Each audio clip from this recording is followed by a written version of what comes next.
നാടകത്തിലായാലും സിനിമയിലായാലും കയ്യടി കിട്ടുന്ന സിറ്റുവേഷൻ വരുമ്പോൾ പുള്ളി പറയും അത് ആ നടന് കിട്ടിയ കയ്യടിയല്ല, അത് എഴുത്തുകാരന് കിട്ടിയ കയ്യടിയാ. ആ സിറ്റുവേഷൻ എഴുതി വെച്ചേക്കുന്ന സിറ്റുവേഷന്റെ കയ്യടിയാണത്. പുള്ളി എപ്പോഴും പറയാറുള്ളൊരു കാര്യം, എൻ്റെ ഏറ്റവും വലിയ ശത്രു എൻ്റെ നാക്കാ എന്ന് സ്വയം പുള്ളി പറയാറുണ്ട്. ഞങ്ങൾ കാണിക്കുന്നത് പ്രേക്ഷകൻ ചിരിക്കുന്നതിനേക്കാൾ കൊച്ചത്തിൽ പുള്ളി ചിരിക്കും. അതുകൊണ്ട് നമുക്ക് ചിരി വരും. ഇയാളുടെ ചിരി കണ്ടിട്ട് അവിടെ ഞാൻ പിന്നീട് പറഞ്ഞു, താൻ നീ അവിടെ വന്ന് നിൽക്കരുത്, എന്നിട്ട് കുഴപ്പമുണ്ടാക്കരുത്, ഞങ്ങളിവിടെ ചെയ്തിരിക്കുന്ന അവസ്ഥയിലേക്ക് വരും. മനുഷ്യരറിയുക നമ്മളിങ്ങനെ ഒരാളെങ്കിലും ജീവിച്ചിരുന്നത് മറ്റുള്ള ഒരു പറയാനിടയായാൽ നമ്മൾ ഭാഗ്യവാന്മാരാണ്. അവാർഡ് ഇവരുടെ അവാർഡൊക്കെ അവിടെ വെച്ചോട്ടെ. ഭയങ്കര നല്ല കുട്ടിയായിട്ട് വന്ന് ഞങ്ങളുടെ അടുത്തൊക്കെ വർത്താനൊക്കെ പറഞ്ഞു പോയി.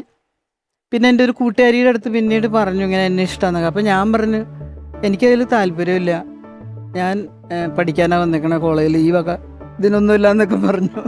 പിന്നെ പുള്ളിയല്ലേ, പുള്ളി ആരെയും വീഴ്ത്തും. അന്നേ ചൂണ്ടോട്ട്